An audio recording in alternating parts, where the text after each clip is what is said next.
ਕੱਲ੍ਹ ਅਸੀਂ ਗੱਲ ਕਰਦੇ ਪਏ ਸੀ ਕਿ ਆਫ ਦਾ ਕੈਮਰਾ ਵੀ ਕਿ ਘੱਟ ਤੋਂ ਘੱਟ 220 230 ਤੱਕ ਇਹਨਾਂ ਨੂੰ ਆਊਟ ਅਸੀਂ ਕਰ ਲੈਣਾ ਚਾਹੀਦਾ, ਲੇਕਿਨ ਉਹ 280 ਤੇ ਬਣਾ ਲਿਆ। ਹੁਣ ਜਦੋਂ ਪਾਕਿਸਤਾਨ ਟੀਮ ਬੈਟਿੰਗ ਕਰਨ ਆਏਗੀ ਸਾਡੇ ਵਾਸਤੇ ਮੁਸ਼ਕਿਲ ਨਹੀਂ ਹੋਏਗੀ? ਕੀ ਲੱਗਦਾ ਤੁਹਾਨੂੰ? ਮੁਫਾਜ਼ ਸਾਹਿਬ ਤੁਹਾਡਾ ਬਹੁਤ ਬਹੁਤ ਸ਼ੁਕਰੀਆ ਜੀ। ਬਿਲਕੁਲ ਐਨਡੀਏ ਬਹੁਤ ਜ਼ਿਆਦਾ, ਕਿਉਂਕਿ ਜਿਹੜਾ 220 ਤੇ 230 ਦਾ ਟੋਟਲ ਹੈ ਉਹ ਇੱਕ ਅੱਛਾ ਟੋਟਲ ਸੀ ਇੰਗਲੈਂਡ ਵੱਲੋਂ ਇਸ ਪਿਚ ਤੇ, ਕਿਉਂਕਿ ਤੁਸੀਂ ਵੇਖਿਆ ਕਿ ਜਿਹੜੇ ਇੰਗਲੈਂਡ ਦੇ ਗੇਂਦਬਾਜ਼ ਨੇ ਉਹਨਾਂ ਦੀ ਜਿਹੜੀ ਗੇਂਦ ਦੀ ਸਪੀਡ ਹੈ ਉਹ ਉਹਨਾਂ ਦੀ ਪਿਚਾਂ ਤੇ ਕਾਫੀ ਜ਼ਿਆਦਾ ਹੋ ਉਹਨਾਂ ਦੀ ਇਸ ਟਾਈਮ ਜਿਹੜਾ ਉਹਨਾਂ ਦਾ ਪੇਸ ਅਟੈਕ ਉਹਦੇ ਵਿੱਚੋਂ ਸਭ ਤੋਂ ਘੱਟ ਰਫ਼ਤਾਰ ਨਾਲ ਗੇਂਦਾਂ ਸੁੱਟਣ ਵਾਲੇ ਖਿਡਾਰੀ ਨੇ ਜੀ ਹਟਿੰਸਨ, ਤੇ ਉਹ ਹਟਿੰਸਨ ਹੁਣ ਫਿਲਹਾਲ ਉਹ ਵੀ 140 138 ਕਿਲੋਮੀਟਰ ਪਰ ਆਵਰ ਦੀ ਸਪੀਡ ਤੋਂ ਘੱਟ ਗੇਂਦ ਨਹੀਂ ਸੁੱਟ ਰਹੀ। ਤੇ ਇਸ ਲਈ ਅਸੀਂ ਇਹ ਗੱਲ ਪਹਿਲੇ ਵੀ ਕਰ ਰਹੇ ਸਾਂ ਕਿ 250 ਤੋਂ ਥੱਲੇ ਉਹਨਾਂ ਨੂੰ, ਜੇ ਅਸੀਂ ਇੰਗਲੈਂਡ ਦੀ ਟੀਮ ਨੂੰ ਪਹਿਲੀ ਇਨਿੰਗ ਦੇ ਵਿੱਚ ਪਹਿਲੇ ਬੋਲਿੰਗ ਕਰਦੇ ਆਊਟ ਕਰ ਲੈਂਦੇ ਆ ਤੇ ਫਿਰ ਪਾਕਿਸਤਾਨ ਦਾ ਮੈਚ ਜਿੱਤਣ ਦੇ ਜਿਹੜੇ ਚਾਂਸਸ ਨੇ ਉਹ 70 ਤੋਂ 80% ਦੇ ਦਰਮਿਆਨ ਚਲੇ ਜਾਣਗੇ। ਲੇਕਿਨ ਅਸੀਂ ਵੇਖਿਆ ਕੱਲ ਉਹਨਾਂ ਦੀ ਜਿਹੜੀ 9ਵੀਂ ਵਿਕਟ ਹੈ ਉਸ ਡਿੱਗਣ ਤੋਂ ਬਾਅਦ ਜਿਹੜੀ 10ਵੀਂ ਵਿਕਟ ਦੇ ਵਿੱਚ ਜੋਸ਼ ਟੰਗ ਨੇ ਤੇ ਉਹਨਾਂ ਦੇ ਨਾਲ ਹਟਿੰਸਨ ਨੇ ਜਿਹੜੀ ਇੱਕ ਅੱਛੀ ਸ਼ਰਾਕਤਦਾਰੀ ਲਾਈ ਹੈ, ਉਹ ਆਹਿਸਤਾ ਆਹਿਸਤਾ ਟੈਸਟ ਮੈਚ ਨੂੰ ਪਾਕਿਸਤਾਨ ਦੀ ਗ੍ਰਿਫਤ ਚੋਂ ਖੋ ਰਿਹਾ ਤੇ ਪਾਕਿਸਤਾਨ ਦੀ ਪਹੁੰਚ ਤੋਂ ਦੂਰ ਲੈਂਦਾ ਜਾ ਰਿਹਾ। ਜੇ ਉਹ 300 ਦਾ ਟੋਟਲ ਬੋਰਡ ਤੇ ਸਜਾ ਲਿਆ ਉਹਨਾਂ ਦੇ ਫਿਰ ਇੱਕ ਤੁਹਾਨੂੰ ਪਤਾ ਜਿਹੜਾ ਦਬਾਅ ਵੀ ਪਾ ਦਿੰਦਾ ਹੈ ਮੁਖਾਲਫ ਟੀਮ ਤੇ ਪਾਕਿਸਤਾਨ ਦੇ ਜਿਹੜੇ ਬੱਲੇਬਾਜ਼ ਨੇ ਉਹਨਾਂ ਵਿੱਚੋਂ ਜਿਹੜੀ ਹਾਲੀਆ ਸਾਡੀ ਬੈਟਿੰਗ ਲਾਈਨ ਹੈ ਉਹਦੇ ਵਿੱਚੋਂ ਸਿਰਫ ਤੇ ਸਿਰਫ ਅਬਦੁੱਲਾ ਸ਼ਫੀਕ ਨੇ ਜਿਹੜੇ ਥਰੂ ਆਊਟ ਦਾ ਪਿਛਲੇ 5-6 ਮੈਚਾਂ 'ਚ ਉਹਨਾਂ ਨੇ ਅੱਛੀ ਪਰਫਾਰਮੈਂਸ ਦਿੱਤੀ, 5-6 ਵਾਰੀਆਂ ਅੱਛੀ ਪਰਫਾਰਮੈਂਸ ਦਿੱਤੀ ਹੈ। ਪਹਿਲੇ ਦੂਜੀ ਇਨਿੰਗ 'ਚ ਕੋਈ ਖਤਰਨਾਕ ਕਾਰਕਰਦਗੀ ਨਹੀਂ ਦਿਖਾ ਸਕੇ, ਲੇਕਿਨ ਪਹਿਲੀ ਇਨਿੰਗ ਦੇ ਵਿੱਚ ਸਾਰੇ ਬੱਲੇਬਾਜ਼ਾਂ ਤੋਂ ਬਿਹਤਰੀਨ ਉਹਨਾਂ ਨੇ ਜ਼ਿੰਮੇਵਾਰੀ ਵੀ ਵਿਖਾਈ ਸੀ ਤੇ ਸਕੋਰ ਵੀ ਉਹਨਾਂ ਨੇ 60 ਦਾ ਸਕੋਰ ਕੀਤਾ ਸੀ। ਤੇ ਦੂਜਾ ਕੋਈ ਵੀ ਬੱਲੇਬਾਜ਼ ਕੋਈ ਖਾਸ ਕਾਰਕਰਦਗੀ ਨਹੀਂ ਸੀ ਵਿਖਾ ਸਕਿਆ। ਦੂਜੀ ਇਨਿੰਗ ਦੇ ਵਿੱਚ ਮੁਹੰਮਦ ਰਿਜ਼ਵਾਨ ਟਾਪ ਸਕੋਰਰ ਰਹੇ ਸਨ ਤੇ ਉਹ ਵੀ 41। ਤੇ ਇਸ ਲਈ ਬਾਬਰ ਆਜ਼ਮ ਦੇ ਵਾਪਸ ਆਉਣ ਨਾਲ ਟੀਮ ਨੂੰ ਫਰਕ ਤੇ ਪਏਗਾ, ਪਾਕਿਸਤਾਨ ਦੀ ਬੈਟਿੰਗ ਦੇ ਵਿੱਚ ਬਿਹਤਰੀ ਤੇ ਆਏਗੀ, ਬੈਟਿੰਗ ਲਾਈਨ ਮਜ਼ਬੂਤ ਹੋਏਗੀ। ਲੇਕਿਨ ਮੁਫਾਜ਼ ਸਾਹਿਬ ਕਿ ਕੱਲਿਆਂ ਬਾਬਰ ਆਜ਼ਮ ਦੇ ਆਉਣ ਨਾਲ ਅਸੀਂ ਬੋਰਡ ਦੇ ਉੱਤੇ 300 ਦਾ ਸਕੋਰ ਕਰ ਲਾਂਗੇ, ਜੇ ਅਸੀਂ ਇੰਗਲੈਂਡ ਦੇ ਖਿਲਾਫ ਪਹਿਲੀ ਇਨਿੰਗ ਦੇ ਵਿੱਚ 100-150 ਰਨ ਦੀ ਲੀਡ ਨਹੀਂ ਲਾਂਗੇ ਤੇ ਫਿਰ ਯਕੀਨ ਜਾਣੋ ਹਕੀਕਤ ਤੇ ਆਪਣੀ ਤੇ ਸੱਚੀ ਗੱਲ ਹੈ ਕਿ ਤੁਹਾਡੇ ਲਈ ਇਸ ਟੈਸਟ ਮੈਚ ਦੇ ਵਿੱਚ ਜਿੱਤਣ ਦਾ ਚਾਂਸ ਨਹੀਂ ਹੈ। ਤੇ ਜੇ ਖੁਦਾ ਨਾ ਖਾਸਤਾ ਸੀ ਇਹ ਦੂਜਾ ਟੈਸਟ ਮੈਚ ਹਾਰ ਜਾਂਦੇ ਜਾਂ ਡਰਾ ਹੋ ਜਾਂਦਾ ਤੇ ਫਿਰ ਅਸੀਂ ਇਹ ਸੀਰੀਜ਼ ਨਹੀਂ ਜਿੱਤ ਸਕਾਂਗੇ। ਫਿਰ ਜੇ ਮੈਚ ਡਰਾ ਹੁੰਦਾ ਤੇ ਅਗਲਾ ਮੈਚ ਅਸੀਂ ਜਿੱਤਣੇ ਆ ਤੇ ਫਿਰ ਵੀ ਅਸੀਂ ਸੀਰੀਜ਼ ਡਰਾ ਹੀ ਕਰਾਂਗੇ ਜੀ। ਇਸ ਲਈ ਪਾਕਿਸਤਾਨ ਲਈ ਇਸ ਸੀਰੀਜ਼ ਦੇ ਵਿੱਚ ਆਪਣੀਆਂ ਉਮੀਦਾਂ ਬਰਕਰਾਰ ਰੱਖਣ ਲਈ ਜਿਹੜੀ ਫਤਹ ਹੈ ਉਹ ਜ਼ਰੂਰੀ ਹੈ। ਬਿਲਕੁਲ ਜਾਵੇਦ ਸਾਹਿਬ ਤੁਸੀਂ ਸਹੀ ਆਖਦੇ ਪਏ, 100-150 ਦੀ ਲੀਡ ਤੇ ਇੱਥੇ ਜ਼ਰੂਰੀ ਹੈ ਪਾਕਿਸਤਾਨ ਨੂੰ, ਕਿਉਂਕਿ ਅਸੀਂ ਹਮੇਸ਼ਾ ਚੇਜ਼ਿੰਗ ਵਿੱਚ ਹਦਫ ਦੇ ਤਾਕੋ ਵਿੱਚ ਘਬਰਾਉਂਦੇ ਹਾਂ, ਸਾਡੇ ਬੈਟਰ ਦੇ ਹੱਥ ਪੈਰ ਫੁੱਲ ਜਾਂਦੇ ਆ। ਅਸੀਂ ਜ਼ਰਾ ਬਾਬਰ ਆਜ਼ਮ ਦੇ ਜਿਹੜੇ ਬੋਲਡ ਡਿਸੀਜਨ ਹੈ ਨਾ, ਬੜਾ ਵੱਡਾ ਫੈਸਲਾ, ਉਹਦੇ ਬਾਰੇ ਗੱਲ ਕਰਦੇ ਹਾਂ ਕਿ ਕਪਤਾਨ ਨੇ ਕਪਤਾਨ ਨੂੰ ਹੀ ਕੱਢਤਾ। ਮਤਲਬ ਕਿਸੇ ਨੇ ਸੋਚਿਆ ਵੀ ਨਹੀਂ ਸੀਗਾ ਕਿ ਸਲਮਾਨ ਅਲੀ ਆਗਾ ਬਾਹਰ ਬੈਠ ਜਾਣਗੇ। ਹਰ ਕੋਈ ਕਹਿ ਰਿਹਾ ਸੀ ਕਿ ਅਜ਼ਾਨ ਅਵੈਸ ਨੂੰ ਬਲੀ ਦਾ ਬੱਕਰਾ ਬਣਾਇਆ ਜਾਏਗਾ, ਲੇਕਿਨ ਬੜਾ ਜ਼ਬਰਦਸਤ ਫਿਰ ਫੈਸਲਾ ਕੀਤਾ ਹੈ ਬਾਬਰ ਆਜ਼ਮ ਨੇ, ਸਲਮਾਨ ਆਗਾ ਨੂੰ ਹੀ ਕੱਢਤਾ। ਕੀ ਕਹੋਗੇ? ਮੁਫਾਜ਼ ਇੱਕ ਅੱਛਾ ਫੈਸਲਾ ਜ਼ਰੂਰ ਹੈ ਬਾਬਰ ਆਜ਼ਮ ਦਾ, ਅੱਛਾ ਤੇ ਵਕਤ ਸਾਬਤ ਕਰੇਗਾ ਅੱਛਾ ਹੈ ਕਿ ਨਹੀਂ ਹੈ, ਲੇਕਿਨ ਬਹਾਦਰ ਤੇ ਦਲੇਰਾਨਾ ਫੈਸਲਾ ਨੂੰ ਤੁਸੀਂ ਜ਼ਰੂਰ ਕਹਾਂਗੇ ਕਿ ਤੁਸੀਂ ਉਸ ਖਿਡਾਰੀ ਨੂੰ ਜਿਹੜਾ ਨੰਬਰ 1 ਦਾ ਪੰਜ ਟੀਮ ਦੀ ਕੈਪਟਨਸੀ ਦਾ ਤੇ T20 ਟੀਮ ਦੇ ਵਿੱਚ ਬੇਦਰਪੇ ਸ਼ਿਕਸਤਾਂ ਤੋਂ ਬਾਵਜੂਦ ਉਹਦੀ ਕਪਤਾਨੀ ਨੂੰ ਕੋਈ ਖਤਰਾ ਕੋਈ ਨਹੀਂ ਹਿਲਾ ਸਕਿਆ, ਉਹ ਕਪਤਾਨੀ ਦੀ ਕੁਰਸੀ ਤੇ ਬਿਰਾਜਮਾਨ ਹੈ। ਤੇ ਜਦੋਂ ਅਸੀਂ ਸਮਝ ਰਹੇ ਸਾਂ, ਬਲਕਿ ਅਸੀਂ ਤੁਹਾਡੇ ਪ੍ਰੋਗਰਾਮ 'ਚ ਗੱਲ ਵੀ ਕੀਤੀ ਸੀ ਕਿ ਜੇ ਬਾਬਰ ਆਜ਼ਮ ਪਹਿਲਾ ਟੈਸਟ ਨਹੀਂ ਖੇਡਣਗੇ ਤੇ ਮੁਹੰਮਦ ਰਿਜ਼ਵਾਨ ਕਪਤਾਨੀ ਕਰਨਗੇ, ਲੇਕਿਨ ਉਹਦੇ ਬਾਰਅਕਸ ਸਾਡੀ ਉਮੀਦ, ਸਾਡੇ ਤਜਜ਼ੀਆਂ ਤੇ ਸਾਡੀਆਂ ਇਨਫੋਰਮੇਸ਼ਨ ਦੀ ਬਾਰਅਕਸ ਉਹਨਾਂ ਨੂੰ ਟੀਮ ਮੈਨੇਜਮੈਂਟ ਨੇ ਸਲਮਾਨ ਅਲੀ ਆਗਾ ਨੂੰ ਬਤੌਰ ਕਪਤਾਨ ਜਿਹੜਾ ਗਰਾਊਂਡ ਦੇ ਵਿੱਚ ਉਤਾਰਿਆ ਸੀ। ਤੇ ਇੱਕ ਦਲੇਰ ਤੇ ਬਹਾਦਰ ਫੈਸਲਾ ਤੇ ਜ਼ਰੂਰ ਹੈ, ਲੇਕਿਨ ਅਸੀਂ ਅਜ਼ਾਨ ਅਵੈਸ ਦਾ ਸਾਡਾ ਕੀ ਨਾਮ ਫਾਸਬ ਬਾਰ-ਬਾਰ ਜ਼ਿਕਰ ਇਸ ਲਈ ਕਰ ਰਹੇ ਤਾਂ ਕਿ ਇਮਾਮ ਜਾਂ ਅਜ਼ਾਨ ਅਵੈਸ ਤੋਂ ਕਿਸੇ ਨੂੰ ਬਾਹਰ ਬਿਠਾਓ, ਕਿਉਂਕਿ ਅਬਦੁੱਲਾ ਸ਼ਫੀਕ ਤੇ ਸ਼ਾਨ ਮਸੂਦ ਤੇ ਪਿਛਲੇ ਕੁਝ ਅਰਸੇ ਤੋਂ ਕਾਰਕਰਦਗੀ ਵਿਖਾ ਰਹੇ ਨੇ। ਦੂਜੇ ਪਹਿਲੇ ਟੈਸਟ ਦੀ ਪਹਿਲੀ ਇਨਿੰਗ 'ਚ ਸ਼ਾਨ ਮਸੂਦ ਨਾਕਾਮ ਹੋਏ, ਲੇਕਿਨ ਦੂਜੇ ਦੇ ਵਿੱਚ ਉਹਨਾਂ ਕੁਝ ਬਿਹਤਰ ਜਿਹੜੀ ਟੈਕਨੀਕ ਸੀ ਉਹ ਵਿਖਾਈ ਤੇ ਵਾਪਸੀ ਦੱਸਿਆ ਕਿ ਮੈਂ ਵਾਪਸ ਆਪਣੀ ਫਾਰਮ ਦੇ ਵਿੱਚ ਆਹਿਸਤਾ ਆ ਰਿਹਾ ਹਾਂ। ਦੇਖੋ ਪਹਿਲੇ ਹੀ 4 ਓਪਨਰ ਮੌਜੂਦ ਨੇ। ਦੇਖੋ ਇਹ ਜਿਹੜਾ ਫਾਈਨਲ 11 ਦਾ ਜਿਹੜਾ ਅਸੀਂ ਸਕੁਆਡ ਵੇਖਿਆ ਉਹਦੇ ਵਿੱਚ 4 ਓਪਨਰ ਨੇ ਤੇ ਬਾਬਰ ਆਜ਼ਮ ਵੀ ਟੌਪ ਆਰਡਰ ਬੱਲੇਬਾਜ਼ ਨੇ। ਯਾਨੀ ਸਾਡਾ ਜਿਹੜਾ ਅਪਰ ਮਿਡਲ ਆਰਡਰ ਤੇ ਟੌਪ ਆਰਡਰ ਹੈ ਉਹਦੇ ਵਿੱਚ ਸਿਰਫ 5 ਖਿਡਾਰੀ ਨੇ ਜਿਹੜੇ ਉਹ ਟੌਪ ਆਰਡਰ ਦੇ ਬੱਲੇਬਾਜ਼ ਨੇ। ਬਾਬਰ ਵੀ ਨੰਬਰ 3 ਦੀ ਪੋਜੀਸ਼ਨ ਤੇ ਖੇਡਣ ਵਾਲੇ ਖਿਡਾਰੀ ਨੇ, ਉਹਨਾਂ ਦਾ ਜੈਨੂਅਨ ਨੰਬਰ 3 ਹੈ, 1 ਡਾਊਨ ਦੀ ਪੋਜੀਸ਼ਨ ਤੇ। ਸ਼ਾਨ ਮਸੂਦ, ਅਬਦੁੱਲਾ ਸ਼ਫੀਕ, ਅਜ਼ਾਨ ਵੈਸ, ਅਮਾਮੁਲ ਹਕ ਤੇ ਬਾਬਰ ਆਜ਼ਮ, ਇਹ ਸਾਰੇ ਉਹ ਖਿਡਾਰੀ ਨੇ ਜਿਹੜੇ ਪਹਿਲੇ 3 ਨੰਬਰਾਂ ਤੇ ਖੇਡਦੇ ਨੇ। ਹੁਣ ਆਇਆ ਇਹ ਸਭ ਦੇ ਵਿੱਚ ਇੱਕ ਖਿਡਾਰੀ ਨੂੰ 5ਵੇਂ ਨੰਬਰ ਤੇ ਖੇਡਣਾ ਪਏਗਾ। ਕੀ ਬਾਬਰ ਆਪ 5ਵੇਂ ਨੰਬਰ ਤੇ ਖੇਡਣਗੇ ਜਾਂ ਅਬਦੁੱਲਾ ਸ਼ਫੀਕ ਨੂੰ 5ਵੇਂ ਨੰਬਰ ਤੇ ਖਿਡਾਣਗੇ? देखिए तो अब्दुल्ला शफीक ने चौथे 5वें नंबर ते चौथे नंबर ते उन्होंने पिछले टेस्ट मैच खेडे, लेकिन लोअर मिडल ऑर्डर दे विच उन जेड़ा खेडे ने सिर्फ T20 क्रिकेट विच लाहौर कलंदर वालों 5वें नंबर ते खेडदे रहे ने PSL दे विच, लेकिन इंटरनेशनल मुकाबलियां दे विच वनडे या T20 टेस्ट दे विच ਉਹਨਾਂ 5ਵੇਂ ਨੰਬਰ ਤੇ ਬੱਲੇਬਾਜ਼ੀ ਅਜੇ ਤੱਕ ਨਹੀਂ ਕੀਤੀ। ਤੇ ਜਿੰਨੇ ਵੀ ਖਿਡਾਰੀ ਨੇ, ਜਿਹੜਾ ਵੀ ਖਿਡਾਰੀ 5ਵੇਂ ਨੰਬਰ ਤੇ ਖੇਡਣਾ ਹੈ ਉਹ ਪਹਿਲੀ ਵਾਰੀ 5ਵੇਂ ਨੰਬਰ ਤੇ ਖੇਡੇਗਾ। ਬਿਲਕੁਲ ਜਬ ਸਾਹਿਬ ऐसे जरा ऐड करिए कि इंग्लैंड की पूरी टीम 290 रन बनाकर आउट हो गई है। जोश टंग बड़ा ਜ਼ਬਰਦਸਤ ਖੇਡੇ ਨੇ, 30 ਰਨ से नाकाबिल शिकस्त ਰਹੇ ਨੇ ਤੇ ਟੇਲ ਐਂਡਰ ਇੱਕ ਵਾਰੀ ਫਿਰ ਪਾਕਿਸਤਾਨ ਨੂੰ ਮਹਿੰਗੇ ਪੈ ਗਏ ਨੇ ਇੰਗਲੈਂਡ ਦੇ। ਜ਼ਬਰਦਸਤ ਬੱਲੇਬਾਜ਼ੀ ਹੈਗੀ ਤੇ ਅਸੀਂ ਕਹਿ ਰਹੇ ਸੀ ਕਿ ਘੱਟ ਤੋਂ ਘੱਟ 230 240 ਤੱਕ ਅਸੀਂ ਫੜ ਲਾਂਗੇ, ਲੇਕਿਨ ਇਹ ਤੇ ਜਾਫਰ ਸਾਹਿਬ ਤਕਰੀਬਨ 300 ਸਕੋਰ ਹੋ ਗਿਆ। ਹੁਣ ਪਾਕਿਸਤਾਨ ਕਿੰਨਾ ਸਕੋਰ ਕਰੇਗਾ ਤੇ ਜ਼ਾਹਿਰ ਜੀ ਗੱਲ ਹੈ जोश टंग ਦੀ ਅਸੀਂ ਗੱਲ ਕਰੀਏ, ਜੋਫਰਾ ਆਰਚਰ, ਐਟਿੰਗਸਨ, ਇਹਨਾਂ ਦੇ ਸਾਹਮਣੇ ਖਲੋਣਾ ਵੀ ਇੱਕ ਬੜੀ ਵੱਡੀ ਗੱਲ ਹੋਏਗੀ ਸਾਡੇ ਬੈਟਰਸ ਲਈ। ਮਜਮੂਆ ਹੈ ਇਸ ਪਿਚ ਦੇ ਉੱਤੇ ਤੇ ਇੰਗਲੈਂਡ ਦੀ ਬੋਲਿੰਗ ਲਾਈਨ ਦੇ ਸਾਹਮਣੇ 290 ਦਾ ਮਜਮੂਆ ਹੈ ਜਿਹੜਾ ਉਹ ਪਾਕਿਸਤਾਨੀ ਖਿਡਾਰੀਆਂ ਲਈ ਇੱਕ ਪਹਾੜ ਸਾਬਤ ਹੋਏਗਾ। ਬਿਲਕੁਲ ਇਸ ਟਾਈਮ ਇੰਗਲੈਂਡ ਦੀ ਟੀਮ ਨੇ 50 ਤੋਂ 60 ਰਨ ਜ਼ਿਆਦਾ ਆਪਣੇ ਖਾਤੇ 'ਚ ਪਾ ਲਏ ਨੇ, ਉਹੀ 50-60 ਰਨ ਪਾਕਿਸਤਾਨ ਦੀ ਮੁਸ਼ਕਲਾਂ ਪੈਦਾ ਕਰੇ। ਬਿਲਕੁਲ ਦੇਖੋ ਇਸ ਟਾਈਮ ਤੇ ਜੇ ਅਸੀਂ ਵੇਖੀਏ ਤੇ ਹੁਣ 290 ਦਾ ਜਿਹੜਾ ਇੱਕ ਟੋਟਲ ਹੈ ਉਹ ਬੜਾ ਕਹਿ ਲੋ ਕਿ ਦੂਜੀ ਇਨਿੰਗ ਲਈ ਕਿਸੇ ਵੀ ਖਿਡਾਰੀ ਜਾਂ ਕਿਸੇ ਵੀ ਮੁਲਕ ਦੀ ਟੀਮ ਨੂੰ ਇੰਗਲੈਂਡ 'ਚ ਡੱਕਣ ਲਈ ਮੁਸ਼ਕਲ ਹੋਏਗਾ। ਇੰਗਲੈਂਡ ਦੀ ਸਾਜ਼ਗਾਰ ਮਾਹੌਲ ਹੋ ਗਿਆ। ਇੰਗਲੈਂਡ ਦੇ ਬੱਲੇਬਾਜ਼ਾਂ ਨੇ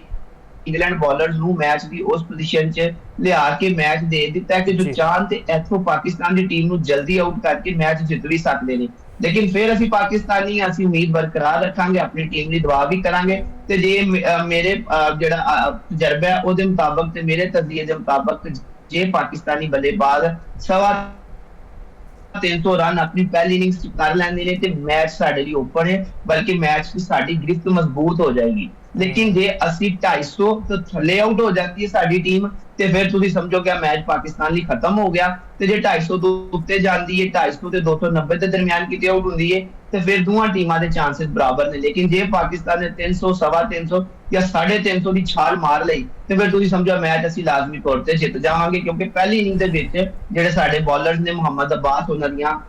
ਸ਼ਾਨਦਾਰ ਬੋਲਿੰਗ ਉਹਨਾਂ ਸ਼ੁਰੂ ਤੇ 3 ਵਿਕਟਾਂ ਕੱਢ ਕੇ ਜਦੋਂ ਪਾਕਿਸਤਾਨ ਦੇ ਬੋਲਰਸ ਨੂੰ ਇੱਕ ਇਹੋ ਜਿਹਾ ਗਰਾਊਂਡ ਫਰਾਹਮ ਕਰਤਾ ਸੀ ਕਿ ਹੁਣ ਉਹਦੇ ਉੱਤੇ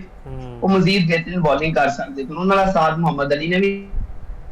अच्छा निभाया ਤੇ ਖੁਰਮ ਸ਼ਹਜ਼ਾਦ ਨੇ ਵੀ ਚਲੋ ਬਹੁਤ ਜ਼ਿਆਦਾ ਸਾਡੇ ਫੀਲਡਰਸ ਵੀ ਇੱਥੇ ਕਸੂਰਵਾਰ ਨੇ, ਮਤਲਬ ਕੈਚेस ਵੀ ਬੜੇ ਡ੍ਰੌਪ ਕੀਤੇ ਨੇ। ਇਮਾਮੁਲ ਹਕ ਨੇ ਕੈਚ ਡ੍ਰੌਪ ਕੀਤਾ, ਫਿਰ ਸ਼ਾਨ ਮਸੂਦ ਕੋਲੋਂ ਡ੍ਰੌਪ ਹੈ, ਫਿਰ ਰਿਜ਼ਵਾਨ ਨੇ ਵੀ ਇੱਕ ਬੜਾ ਕਹਿੰਦੇ ਨਾ ਆਸਾਨ ਕੈਚ ਸੀਗਾ ਉਹ ਡ੍ਰੌਪ ਕਰਤਾ, ਫਿਰ ਸਕੋਰ ਇੱਥੇ ਤੱਕ ਜ਼ਾਹਿਰ ਜੀ ਗੱਲ ਹੈ ਪਹੁੰਚਣਾ ਸੀਗਾ। ਜ਼ਰਾ ਇੱਕ ਸਵਾਲ ਹੋਰ ਦਿਨ ਵਿੱਚ ਵੀ ਆਉਂਦਾ ਹੈ ਜਾਫਰ ਸਾਹਿਬ, ਅਸੀਂ ਕਹਿ ਰਹੇ ਕਿ ਬਾਬਰ ਆਜ਼ਮ ਨੇ ਬੜਾ ਦਲੇਰਾਨਾ ਫੈਸਲਾ ਕੀਤਾ ਹੈ ਸਲਮਾਨ ਅਲੀ ਆਗਾ ਨੂੰ ਬਾਹਰ ਕੱਢ ਕਰ, ਲੇਕਿਨ ਇੱਕ ਹੋਰ ਸਪਿਨਰ ਹੈਗਾ ਉਹਨੂੰ ਤੇ ਕਿਹਾ ਜਾ ਰਿਹਾ ਸੀ ਕਿ ਸ਼ਾਇਦ ਉਹ ਲਾਰਡਸ ਦੀ ਪਿਚ ਤੇ ਬੜਾ ਕਰਾਮਤ ਸਾਬਿਤ ਹੋਏਗਾ, ਉਹ ਸਾजिद खान ਨੇ। ਉਹਨਾਂ ਨੂੰ ਡ੍ਰੌਪ ਕਰਨਾ ਇਸ ਪਿਚ ਦੇ ਉੱਤੇ ਤੁਸੀਂ ਕਿੱਦਾਂ ਸਮਝਦੇ ਹੋ ਇਸ ਫੈਸਲੇ ਨੂੰ? ਮੁਫਾਜ਼ਾ ਬਸੀ ਇਹ ਗੱਲ ਪਹਿਲੇ ਵੀ ਕਰ ਰਹੇ ਸਾਂ ਕਿ ਇਸ ਫਾਈਨਲ 11 ਦੇ ਵਿੱਚ 2 ਤਬਦੀਲੀਆਂ ਲਾਜ਼ਮੀ ਕਰਨੀਆਂ ਚਾਹੀਦੀਆਂ। ਇੱਕ ਤੇ साजिद खान ਨੂੰ ਵਾਪਸ ਟੀਮ 'ਚ ਲਿਆਉਣਾ ਚਾਹੀਦਾ, ਉਹ ਭਾਵੇਂ ਉਸਮਾਨ ਅਲੀ ਦੀ ਜਗ੍ਹਾ ਲੈ ਆਓ ਜਾਂ ਭਾਵੇਂ ਕਿਸੇ ਇੱਕ ਫਾਸਟ ਬਾਲਰ ਦੀ ਜਗ੍ਹਾ ਲੈ ਆਓ ਜਾਂ ਉਹ ਸਲਮਾਨ ਅਲੀ ਆਗਾ ਦੀ ਜਗ੍ਹਾ ਤੁਸੀਂ साजिद खान ਨੂੰ ਟੀਮ 'ਚ ਲੈਂਦੇ ਤੇ ਬਾਬਰ ਆਜ਼ਮ ਦੀ ਜਿਹੜੀ ਵਾਪਸੀ ਉਹ ਉੱਤੋਂ ਟੌਪ ਆਰਡਰ ਦੇ ਵਿੱਚੋਂ ਕਿਸੇ ਖਿਡਾਰੀ ਦੀ ਜਗ੍ਹਾ ਹੁੰਦੀ ਤੇ ਉਹ ਜ਼ਿਆਦਾ ਮੁਨਾਸਿਬ ਰਹਿੰਦਾ, ਕਿਉਂਕਿ साजिद खान ਫਿਰ 25 30 35 ਸਕੋਰ ਦੇ ਬੱਲੇਬਾਜ਼ ਹੈ ਨੇ, ਹਾਲਾਂਕਿ ਸਲਮਾਨ ਅਲੀ ਆਗਾ ਇੰਨੀ ਅੱਛਾ ਬੱਲੇਬਾਜ਼ੀ ਨਹੀਂ ਕਰ ਰਹੇ। ਲੇਕਿਨ ਜੇ ਤੁਸੀਂ ਚਲੋ ਸਲਮਾਨ ਅਲੀ ਆਗਾ ਨੂੰ ਡ੍ਰੌਪ ਕਰਨ ਦਾ ਫੈਸਲਾ ਕਰ ਲਿਆ ਤੇ ਨਾਲ ਤੁਸੀਂ ਸੌਦ ਸ਼ਕੀਲ ਨੂੰ ਵੀ ਬਾਹਰ ਬਿਠਾਉਂਦੇ ਤੇ ਉਹਨਾਂ ਦੀ ਜਗ੍ਹਾ साजिद खान ਨੂੰ ਤੁਸੀਂ ਲਿਆਂਦੇ, ਕਿਉਂਕਿ ਅਸੀਂ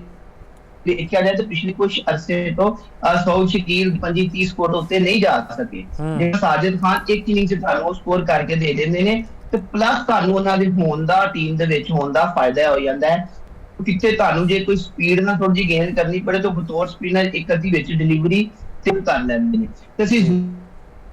ਜ਼ਰੂਰ ਇੱਕ ਸਪਿਨਰ ਦੀ ਕਮੀ ਇੱਥੇ ਇਸ ਬੋਲਿੰਗ ਲਾਈਨ ਦੇ ਵਿੱਚ ਅਸੀਂ ਮਹਿਸੂਸ ਕੀਤੀ, ਜਿੱਥੇ ਤੁਸੀਂ ਵੇਖੋ ਕਿ 236 ਤੇ ਉਹਨਾਂ ਦੇ 8 ਖਿਡਾਰੀ ਆਊਟ ਸਨ ਤੇ ਉਸ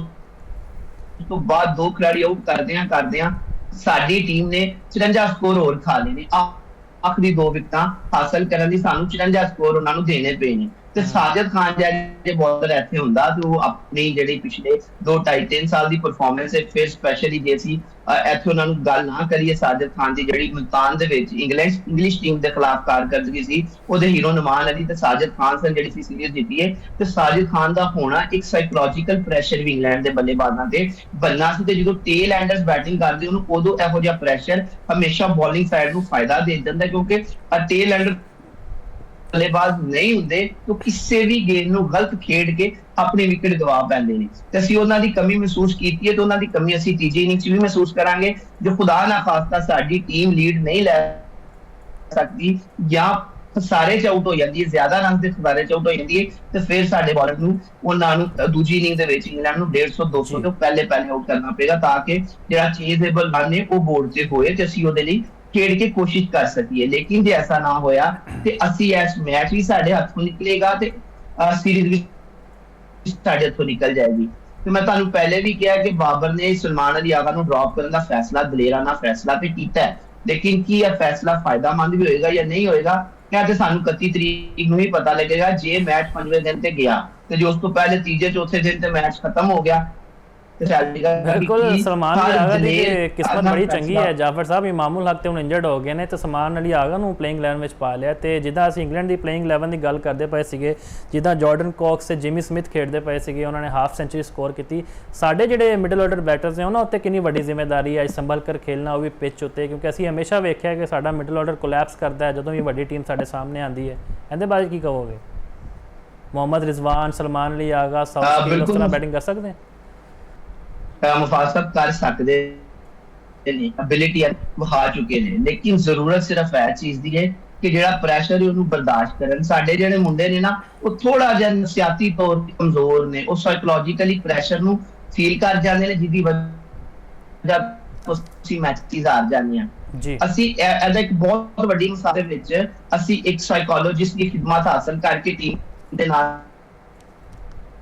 ਫਾਤਿਹਾ ਟੀਮ ਬਣੀ ਤੇ ਅਸੀਂ T20 ਵਰਲਡ ਕੱਪ ਜਿੱਤੇ। ਪਾਕਿਸਤਾਨ ਦੇ ਜਿਹੜੇ ਮੁੰਡੇ ਨੇ, ਕਿਉਂਕਿ ਅਸੀਂ ਜਿਹੜੇ ਬੈਕਗ੍ਰਾਉਂਡ ਤੋਂ ਜਿਹੜੇ ਮੁੰਡੇ ਬਹੁਤ ਸਾਰੇ ਮੁੰਡੇ ਨੇ ਜਿਹੜੇ ਕੋਈ ਬਹੁਤ ਜ਼ਿਆਦਾ ਮੈਚੁਰਿਟੀ ਦੀ ਉਮਰ ਚ ਡੈਬਿਊ ਨਹੀਂ ਕਰਦੇ, ਛੋਟੀ ਉਮਰ ਚ ਟੀਮ ਚ ਆ ਜਾਂਦੇ ਨੇ ਤੇ ਉਸ ਤੋਂ ਬਾਅਦ ਸਾਈਕੋਲੋਜੀਕਲੀ ਪ੍ਰੈਸ਼ਰ ਹੈਂਡਲ ਕਰਨਾ ਉਹਨਾਂ ਨੂੰ ਨਹੀਂ ਆਉਂਦਾ। ਉਹ ਫਸਟ ਕਲਾਸ ਦੇ ਮੁਕਾਬਲੇ ਬਹੁਤ ਅੱਛੀ ਪਰਫਾਰਮੈਂਸ ਦੇ ਕੇ ਆਣ, ਔਰ ਨੈਸ਼ਨਲ ਕੱਪ ਚ ਅੱਛੀ ਪਰਫਾਰਮੈਂਸ ਦੇ ਕੇ ਆਣ, ਡੋਮੈਸਟਿਕ ਚ ਅੱਛਾ ਖੇਡ ਕੇ ਆਉਂਦੇ ਨੇ। ਲੇਕਿਨ ਜਿਹੜਾ ਨੈਸ਼ਨਲ ਕ੍ਰਿਕਟ ਦਾ ਪ੍ਰੈਸ਼ਰ ਹੁੰਦਾ ਹੈ ਨਾ, ਜਿੰਨੀ ਦੇਰ ਤੱਕ ਤੁਸੀਂ ਉਹਨੂੰ ਐਬਜ਼ੌਰਬ ਨਹੀਂ ਕਰੋਗੇ ਨਾ, ਤੁਸੀਂ ਨਹੀਂ ਚੱਲ ਸਕਦੇ। ਸੌਦ ਸ਼ਕੀਲ ਨੂੰ ਤੁਸੀਂ ਵੇਖਿਆ ਹੋਏ ਤੇ ਜਦੋਂ ਪੀਐਸਐਲ ਦੇ ਵਿੱਚ ਕਪਤਾਨ ਸਨ ਆਪਣੀ ਟੀਮ ਕੋਇਟਾ ਗਲੈਡੀਏਟਰ ਤੇ ਇਹਨਾਂ ਬਤੌਰ ਓਪਨਰ ਬਹੁਤ ਅੱਛੀ ਪਰਫਾਰਮੈਂਸ ਦਿੱਤੀ ਤੇ ਇਹਨਾਂ ਨੂੰ ਉਸੇ ਦੇ ਤਰੀਕੇ ਬਤੌਰ ਓਪਨਰ ਇਹਨਾਂ ਦੀ ਪੀਐਸਐਲ ਚ ਅੱਛੀ ਪਰਫਾਰਮੈਂਸ ਰਹੀ ਹੈ। ਅਸੀਂ ਟਰਾਈ ਸੀਰੀਜ਼ ਦੇ ਵਿੱਚ ਇਹਨਾਂ ਨੂੰ ਬਤੌਰ ਓਪਨਰ ਵੀ ਟਰਾਈ ਕੀਤਾ, ਲੇਕਿਨ ਉੱਥੇ ਆ ਫਲॉप ਹੋ ਗਏ। ਵਜ੍ਹਾ ਕੀ ਸੀ? ਕਿਉਂਕਿ ਡੋਮੈਸਟਿਕ ਤੇ ਲੀਗ ਕ੍ਰਿਕਟ ਤੇ ਇੰਟਰਨੈਸ਼ਨਲ ਕ੍ਰਿਕਟ ਦੇ ਵਿੱਚ ਬਹੁਤ ਫਰਕ ਹੈ, ਕਿਉਂਕਿ ਉਹਦੇ ਉੱਤੇ ਬੰਦੇ ਨੂੰ ਲੀਗ ਕ੍ਰਿਕਟ ਤੇ ਇੰਟਰਨੈਸ਼ਨਲ ਕ੍ਰਿਕਟ ਵਿੱਚ ਬਹੁਤ ਫਰਕ ਹੈ। ਤੇ ਮੈਨੂੰ ਉਹ ਗੱਲ ਯਾਦ ਆ ਗਈ ਲੀਗ ਕ੍ਰਿਕਟ ਦਾ ਨਾਮ ਸੁਣकर। ਕੱਲ ਸਾਇਮ ਅਯੂਬ ਨੇ ਜੀ ਬੜੀ ਜ਼ਬਰਦਸਤ ਸੈਂਚੁਰੀ ਸਕੋਰ ਕੀਤੀ ਹੈ ਕੈਰੀਬੀਅਨ ਪ੍ਰੀਮੀਅਰ ਲੀਗ ਵਿੱਚ, 8 ਜ਼ਬਰਦਸਤ ਛੱਕੇ ਤੇ 9 ਲੁੱਕ ਸ਼ਾਟਾਂ ਜਿਹੜੀਆਂ ਅਸੀਂ ਕਹਿੰਦੇ ਸਨ ਕਿ ਇੰਟੈਂਟ ਦੀ ਕਮੀ ਮਹਿਸੂਸ ਹੋ ਰਹੀ ਹੈ, ਲੇਕਿਨ ਅਸੀਂ ਜਦੋਂ ਵੀ ਵੇਖਿਆ ਲੀਗ ਵਿੱਚ ਉਹ ਚੱਲ ਜਾਂਦੇ, ਇੰਟਰਨੈਸ਼ਨਲ ਕ੍ਰਿਕਟ ਵਿੱਚ ਆ ਕੇ ਘਬਰਾ ਜਾਂਦੇ। PSL ਦੀ ਮਿਸਾਲ ਵੀ ਮੌਜੂਦ ਹੈ, 12.5 ਕਰੋੜ ਰੁਪਏ ਵਿੱਚ ਉਹਨਾਂ ਦਾ ਕੰਟਰੈਕਟ ਸੀਗਾ, ਲੇਕਿਨ ਸਿਰਫ ਇੱਕ ਮੈਚ ਵਿੱਚ ਉਹਨਾਂ ਦੀ ਹਾਫ ਸੈਂਚੁਰੀ ਹੈ ਤੇ 2-3 ਸਾਲ ਤੋਂ ਜਿੱਦਾਂ ਉਹ ਸਟਰਗਲ ਕਰਦੇ ਪਏ ਨੇ ਇੰਟਰਨੈਸ਼ਨਲ ਕ੍ਰਿਕਟ ਵਿੱਚ ਵੀ। ਏਸ਼ੀਆ ਕੱਪ ਦੀ ਮਿਸਾਲ ਮੌਜੂਦ ਹੈ, T20 ਵਰਲਡ ਕੱਪ ਦੀ ਗੱਲ ਕਰੀਏ ਤੇ ਜਾਫਰ ਸਾਹਿਬ ਕੀ ਹੋ ਜਾਂਦਾ ਇੰਟਰਨੈਸ਼ਨਲ ਕ੍ਰਿਕਟ ਵਿੱਚ ਆ ਕੇ ਇਹਨਾਂ ਨੂੰ? ਸਾਨੂੰ ਸਾਰਾ ਸਾਲ ਇੰਝ ਲੱਗਦਾ ਹੈ ਕਿ ਯਾਰ ਬਸ ਹੁਣ ਆਉਣਗੇ ਇੰਟਰਨੈਸ਼ਨਲ ਕ੍ਰਿਕਟ ਵਿੱਚ ਤੇ ਮੈਚ ਦਾ ਰੁਖ ਹੀ ਬਦਲ ਦੇਣਗੇ। ਮੁਫਾਜ਼ ਸਾਹਿਬ, ਸਾਇਮ ਅਯੂਬ ਨੇ ਨਾ ਜਿਹੜੇ ਉਹਨਾਂ ਦੀ ਕੈਰੀਬੀਅਨ ਲੀਗ ਦੇ ਵਿੱਚ ਜਿਹੜੀ ਪਰਫਾਰਮੈਂਸ ਉਹਦੇ ਵਿੱਚ ਮੈਂ ਸਿਰਫ ਇੰਨਾ ਹੀ ਕਹਾਂਗਾ ਕਿ ਜੰਗਲ ਮੇਂ ਮੋਰ ਨਾਚਾ ਕਿਸਨੇ ਦੇਖਾ। ਤੇ ਉਹ ਕੈਰੀਬੀਅਨ ਲੀਗ ਸਾਡੇ ਲਈ ਉਹ ਜੰਗਲ ਹੀ ਜਿੱਥੇ ਨਾ ਅਸੀਂ ਤੇ ਚਲੋ ਬਤੌਰ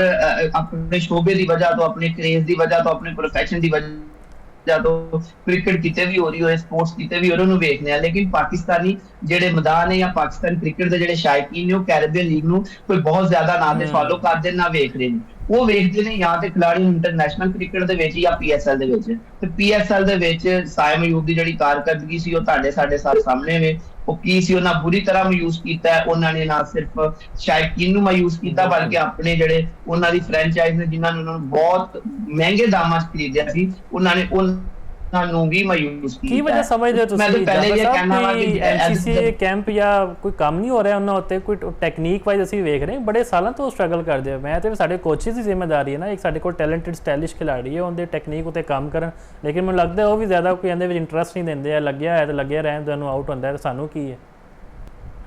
ਮੁਫਾਜ਼ ਸਾਹਿਬ ਬਿਲਕੁਲ ਐਂਜੀ ਕਿ ਜਿੰਨੀ ਦੇਰ ਤੱਕ ਹਰ ਸਤਹ ਦੇ ਉੱਤੇ ਹਰ ਬੰਦਾ ਆਪਣੀ ਜ਼ਿੰਮੇਦਾਰੀ ਨਹੀਂ ਸਮਝੇਗਾ ਤੇ ਕ੍ਰਿਕਟ ਦੇ ਨਾਲ, ਭਾਵੇਂ ਨੌਕਰੀ ਤੁਹਾਡੀ ਕ੍ਰਿਕਟ ਬੋਰਡ 'ਚ ਜਾਂ ਕ੍ਰਿਕਟ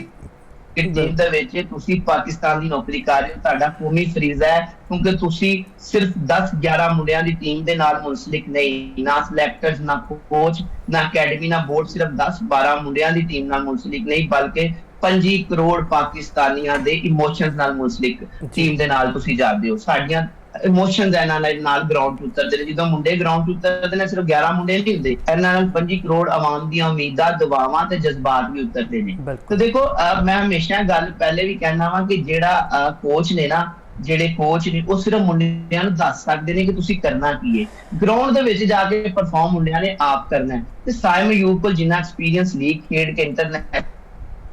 ਲੀਗ ਦਾ ਨਾ ਖੇਡੀਆਂ ਨੇ, ਦੂਜੇ ਮੁਲਕਾਂ 'ਚ ਜਾ ਕੇ ਖੇਡੀਆਂ ਨੇ, ਫਿਰ ਪੀਐਸਐਲ ਤੋਂ ਇੱਕ ਅਰਸੇ ਤੋਂ ਪੀਐਸਐਲ ਖੇਡਦੇ ਨੇ। ਪਸ਼ਾਵਰ ਜ਼ਲਮੀ ਦਾ ਬੜਾ ਅੱਛਾ ਹਿੱਸਾ ਰਹੇ, 2-3 ਐਡੀਸ਼ਨ ਪਹਿਲੇ ਪਸ਼ਾਵਰ ਜ਼ਲਮੀ ਵੱਲੋਂ ਜਦੋਂ ਇਹਨਾਂ ਨੇ ਆਪਣਾ ਡੈਬਿਊ ਕੀਤਾ ਤੇ ਬਾਬਰ ਆਜ਼ਮ ਨਾਲ ਇਹਨਾਂ ਦੀ ਬੜੀ ਅੱਛੀ ਪਰਫਾਰਮੈਂਸ ਰਹੀ, ਜਿਹਦੀ ਬੇਸ ਦੇ ਉੱਤੇ ਇਹਨਾਂ ਨੂੰ ਟੀਮ 'ਚ ਵੀ ਲਿਆਇਆ ਗਿਆ, ਕੌਮੀ ਟੀਮ 'ਚ ਵੀ ਆਏ। ਤੇ ਜਦੋਂ ਤੁਸੀਂ ਕੌਮੀ ਟੀਮ 'ਚ ਆ ਜਾਂਦੇ ਹੋ, ਇੰਟਰਨੈਸ਼ਨਲ ਡੈਬਿਊ ਕਰ ਲੈਂਦੇ ਹੋ, ਫਿਰ ਜੇ ਸਾਇਮ ਅਯੂਬ ਜ਼ਖਮੀ ਨਾ ਹੁੰਦੇ ਤੇ ਸਾਇਮ ਅਯੂਬ 1 ਸਾਲ ਪਹਿਲੇ ਤੱਕ, ਫਿਰ ਜਦੋਂ ਜ਼ਖਮੀ ਹੋਏ, ਫਿਰ ਉਸ ਤੋਂ ਬਾਅਦ ਉਹਨਾਂ ਦਾ ਜੋ ਟਫਨਾ ਇੰਜਰਡ ਹੋਇਆ ਟੈਸਟ ਮੈਚ ਦੇ ਦੌਰਾਨ, ਉਸ ਤੋਂ ਬਾਅਦ ਫਿਰ ਉਹਨਾਂ ਦੀ ਜਿਹੜੀ ਫਾਰਮ ਹੈ ਉਹ ਵੀ ਚਲੀ ਗਈ, ਤੇ ਉਹ ਜ਼ਖਮੀ ਨਾ ਹੋਣ ਤੱਕ ਟੀਮ ਦੇ ਰੈਗੂਲਰ ਓਪਨਰ ਸਨ। ਤੇ ਜੋ ਤੁਹਾਨੂੰ ਪਤਾ ਹੋਏ ਤੇ ਆਈਸੀਸੀ ਵੀ ਉਹਨਾਂ ਨੂੰ ਬੜਾ ਪਸੰਦ ਕਰਦਾ ਸੀ, ਤੇ ਬਗੈਰ ਕਿਸੇ ਪਰਫਾਰਮੈਂਸ ਤੋਂ ਇੱਕ ਅਰਸੇ ਤੱਕ ਉਹ ਆਈਸੀਸੀ ਦੇ T20 ਦੇ ਵਿੱਚ ਨੰਬਰ 1 ਆਲਰਾਊਂਡਰ ਵੀ ਰਹੇ ਨੇ। ਤੇ ਇਸ ਲਈ ਮੇਰੇ ਖਿਆਲ ਦੇ ਵਿੱਚ ਇਸ ਲੈਵਲ ਦੇ ਉੱਤੇ ਆ ਕੇ, ਜਿੱਥੇ ਤੁਸੀਂ ਰੈਂਕਿੰਗ ਦੇ ਵਿੱਚ ਪਹਿਲੇ ਨੰਬਰ ਤੇ ਵੀ ਆ ਜਾਓ,